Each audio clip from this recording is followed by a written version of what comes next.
É inegável que a internet, as redes sociais e todos os meios de comunicação modernos facilitam, e muito, a conversação e transmissão de informações nos dias de hoje. Tudo isso nos faz sentir mais próximos de alguém que está longe, além de permitir que notícias, avisos, opiniões, enfim, sejam difundidos a qualquer parte do mundo em um piscar de olhos.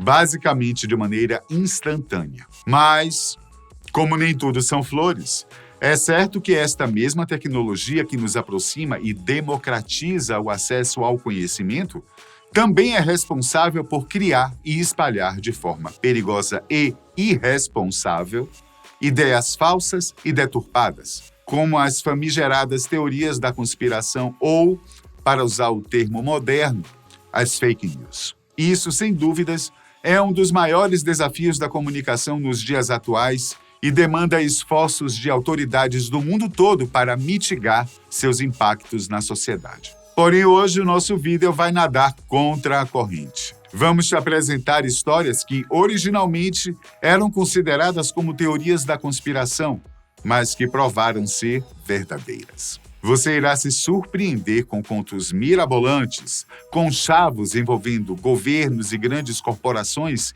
e fatos que parecem ter sido tirados das melhores obras de ficção, mas que realmente aconteceram. Vamos começar com a instituição que talvez seja uma das maiores concentradoras de teoria da conspiração, a Agência Central de Inteligência dos Estados Unidos, ou CIA. O Serviço Secreto Norte-Americano foi criado poucos anos depois do final da Segunda Guerra Mundial e teve um papel fundamental durante a Guerra Fria, que se estendeu pelas décadas seguintes ao grande conflito internacional. Uma das primeiras teorias que surgiram ao seu respeito dizia que ela era responsável por conduzir experimentos clandestinos para controlar a mente das pessoas. Por mais absurdo que isso possa parecer, anos mais tarde, pôde ser comprovada, por meio de documentos e confissões. O projeto se chamava MK-Ultra e foi um dos mais sigilosos e perversos planos conduzidos pela agência. Tudo começou no início da década de 1950. Alguns prisioneiros estadunidenses que ainda estavam detidos foram liberados e, ao voltar ao seu país, estavam defendendo ideias e causas comunistas. Como o mundo estava no ápice da bipolarização de ideologias, o governo norte-americano cogitou que eles tivessem sofrido uma lavagem cerebral no período em que estiveram presos e assumiram que isso era uma forte ameaça à sua hegemonia. Foi então que decidiram estabelecer uma gigantesca operação para testar essa hipótese. Assim, seria possível reverter o processo aplicado àqueles combatentes, além de viabilizar a aplicação da técnica nos inimigos ou cidadãos americanos que eram contrários às convicções estabelecidas. O programa recebeu logo de cara um montante de 25 milhões de dólares, uma quantia surreal para a época. Através de organizações de fachada, a agência se utilizou de mais de 80 instituições e pesquisadores espalhados nos Estados Unidos, Canadá e Reino Unido. Isso porque os experimentos que eram conduzidos por eles eram simplesmente desumanos. Uma das linhas de estudos, se é que podemos chamá-las assim, que mais ficaram conhecidas foram as que usaram substâncias estimulantes e alucinógenas, como a dietilamida do ácido lisérgico, o ácido ou LSD. As condições de pesquisa eram as mais absurdas possíveis.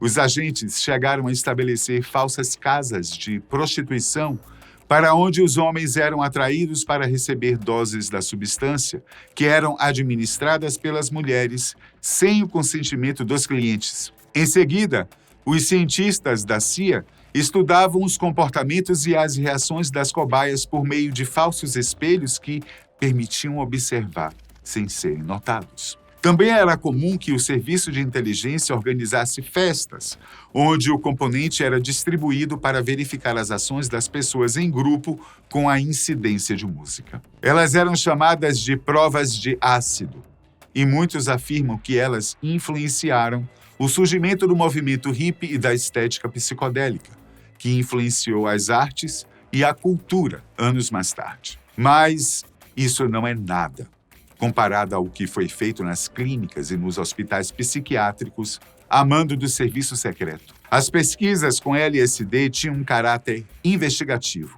Eles queriam descobrir o impacto, os efeitos, as consequências, descrever os comportamentos, enfim, estudar possíveis aplicações de uma substância que ainda era novidade na época. Mas foi dentro das instituições médicas que deveriam promover a saúde mental que a CIA provocou seus maiores estragos. Tudo em nome de uma pseudociência que buscava criar ferramentas de controle social. As teorias vigentes da época entendiam o cérebro humano como uma máquina, um supercomputador que poderia ser resetado, reprogramado e manipulado conforme fosse necessário.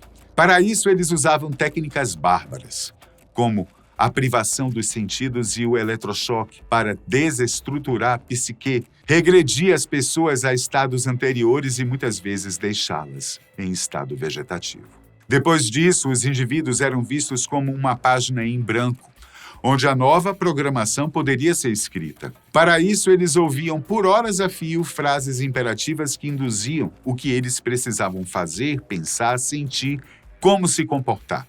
E eu nem preciso dizer que tudo isso foi um fracasso, né? A maioria das pessoas que foram submetidas a estes experimentos nunca se recuperaram totalmente. O programa MKUltra foi perdendo força durante a década de 1960, mas só foi interrompido de fato em 1973. Um jornalista investigativo chamado John Marks descobriu as atrocidades e publicou um livro em 1979.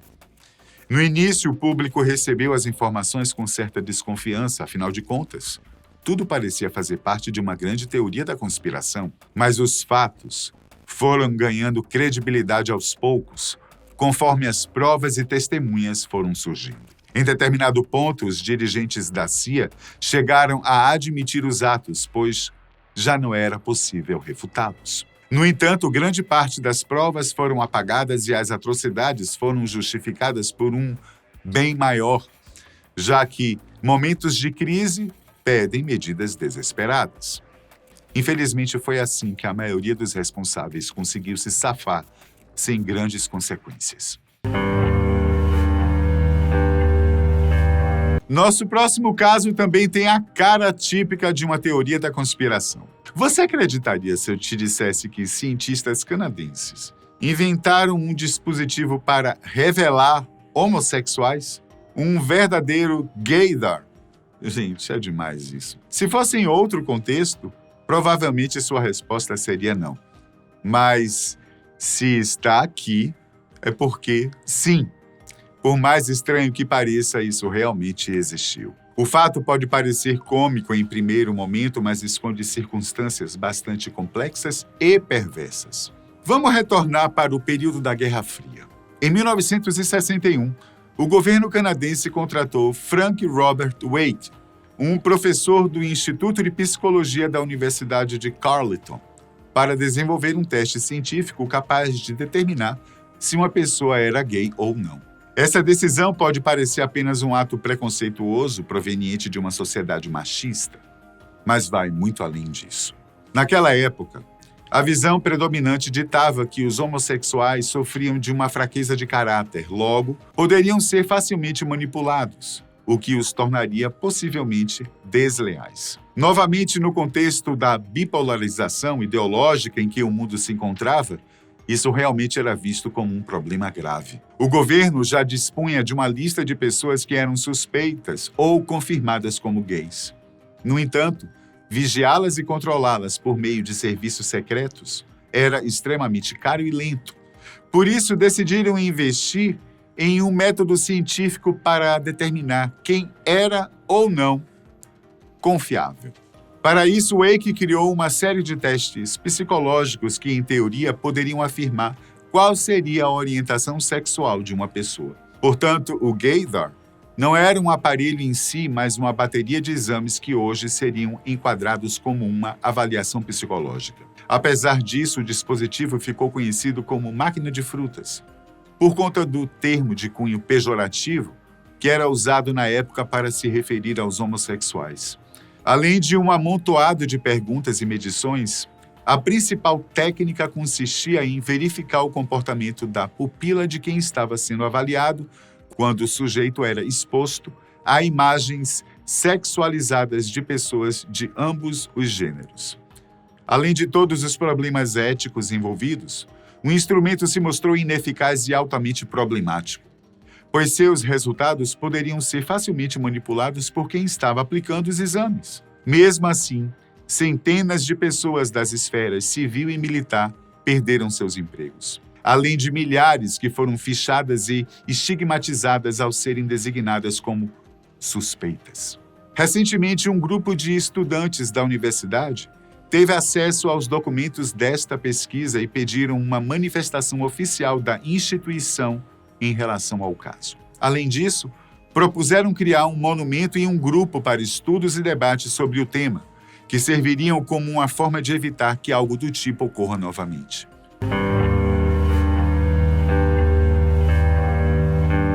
Saindo um pouco da esfera governamental, vamos acessar as teorias da conspiração vinculadas ao setor privado, as grandes empresas e corporações transnacionais. Não todas, é claro, só aquelas que se tornaram verdadeiras. Esse é o caso das manipulações de resultados em pesquisas científicas que minimizaram os efeitos e impactos ou desviaram o foco de produtos prejudiciais para a manutenção das vendas. Foi o que ocorreu com a indústria do açúcar, por exemplo. Hoje em dia, sabemos as consequências do consumo excessivo de alimentos ricos em açúcar, como a incidência de diabetes, obesidade, cáries, problemas cardíacos, mas nem sempre foi assim. Durante muito tempo, a substância doce foi tratada como algo saudável e todos esses males eram atribuídos a outras causas, principalmente o consumo de gordura. O motivo disso? Os produtores de açúcar e empresas de doces e refrigerantes bancavam estudos que minimizavam os impactos dos seus produtos. Parece algo que você vê em uma corrente do Zap, não? Mas isso foi descoberto por um pesquisador da Universidade da Califórnia que teve acesso a documentos que mostravam que a Sugar Research Foundation financiou estudos em Harvard na década de 1960 para dizer que suas mercadorias não faziam mal à saúde. Além disso, um estudo foi publicado apontando que 96 organizações dos Estados Unidos aceitavam dinheiro para desvincular a imagem das maiores marcas de refrigerantes do mundo ao crescente aumento da obesidade da população, principalmente entre crianças e adolescentes. Parece mentira, né? Parece que faz muito tempo, não? Mas isso foi divulgado em 2016. Em periódicos científicos e nos principais meios de comunicação do mundo. Algo parecido aconteceu com as empresas de cigarro, que durante muito tempo investiram em pesquisas que desvinculavam o uso do tabaco à incidência de câncer. Mas houve algo ainda mais impressionante e preocupante com as companhias que fazem a extração e venda de combustíveis fósseis, sobretudo petróleo e gás natural. Isso porque aqui, ao invés de suprimir os malefícios gerados na saúde pessoal, foram manipuladas informações acerca das implicações globais sobre o uso dessas fontes de energia. A partir da década de 1970, as principais companhias deste ramo passaram a investir pesado em pesquisas que investigassem as alterações climáticas. No entanto, seu interesse não era descobrir a verdade, é claro, mas escondê-la, pagando para que os resultados negassem que o aquecimento global estava sendo produzido por ações humanas. Seus investimentos foram além disso. Eles também participaram de reuniões de líderes mundiais e sabotaram os protocolos que visavam diminuir a emissão de gases do efeito estufa. Tudo para manter seus negócios e a obtenção de lucros cada vez maiores. Isso perdurou pelas décadas de 80, 90 e 2000, sendo admitido pela primeira vez em 2007. No entanto, os resultados de anos e anos de negação tiveram seu preço. Muitos ainda rejeitam a relação que existe entre os combustíveis fósseis e o aquecimento global. Então, os impactos gerados em nosso planeta foram catastróficos e estão sendo colhidos por nós. Como também acontecerá com as gerações futuras. Nossa próxima teoria a ser desmistificada mais parece uma lenda urbana. Durante vários anos, os sumiços repentinos de cidadãos japoneses eram atribuídos a um suposto rapto conduzido por espiões norte-coreanos.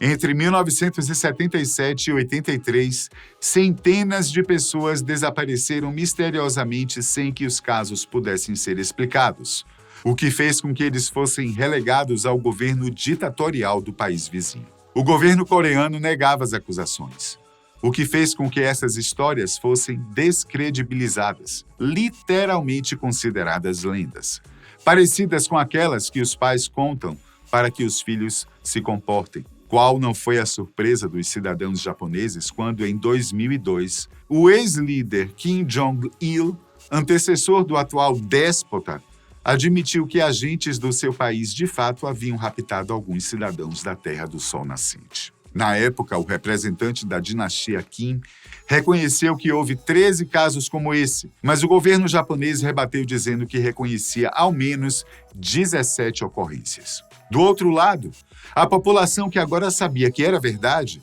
já levantava centenas de hipóteses que poderiam ser atribuídas a esta causa. No entanto, apenas 5 pessoas puderam retornar às suas casas e não se sabe o que aconteceu com as outras. O Japão chegou a exigir respostas, mas a comunicação entre os países é complicada, especialmente depois da mudança de governo. A principal razão para a teoria ser desacreditada por tanto tempo é que não se tinha um motivo que justificasse os atos. As principais possibilidades levantadas são que os jovens foram levados para ensinar japonês em escolas de espionagem, enquanto os mais velhos foram escolhidos para terem suas identidades roubadas. Só que nada disso chegou a ser confirmado por fontes oficiais.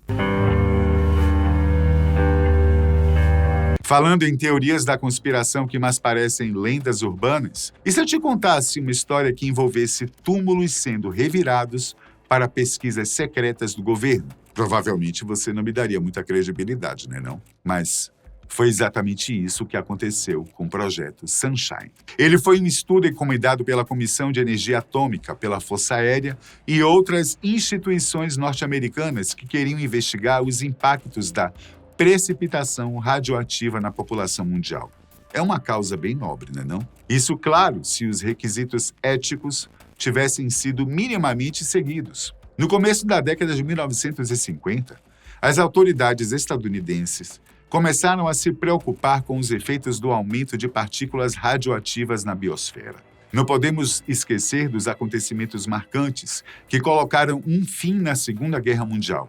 Além de todos os testes que passaram a ser feitos pelas maiores potências globais durante a Guerra Fria, cada uma querendo provar ser mais poderosa do que a outra. Assim, toneladas de partículas radioativas foram dispersadas de forma artificial no planeta, o que poderia gerar impactos sem precedentes, pois até então não se sabia de fato o que isso poderia causar à fauna, flora e principalmente aos humanos. Os efeitos imediatos já eram conhecidos.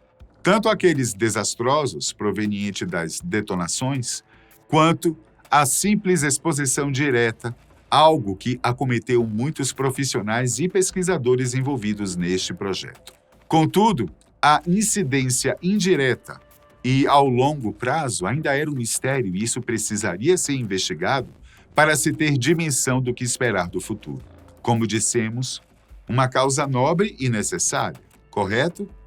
Mais ou menos. O problema estava em como o estudo foi conduzido. A melhor maneira de testar os efeitos da radiação a longo prazo seria analisando o acúmulo de material potencialmente perigoso nos tecidos humanos, especialmente os mais rígidos, como os ossos. Isso seria viável em amostras de pessoas que haviam falecido há algum tempo, estavam enterradas e que provavelmente foram contaminadas ou tiveram um contato mínimo devido aos testes realizados na região. No entanto, como você deve imaginar, os pesquisadores e demais envolvidos no projeto preferiram não enfrentar os trâmites burocráticos, submetendo o estudo aos comitês de ética e pedindo a autorização das famílias. Eles optaram por pegar um caminho, digamos, mais curto. Eles simplesmente violaram túmulos e sepulturas para conduzir suas investigações. Parece um filme de terror, eu sei. Mas, infelizmente, aconteceu. O caso veio a público cerca de 3 anos depois de ter iniciado. Causou um choque na população e provocou algum escândalo. Mas assim como vimos em outras teorias aqui, aparentemente os fins justificam os meios. Pessoal, eu vou ficando por aqui e até a próxima.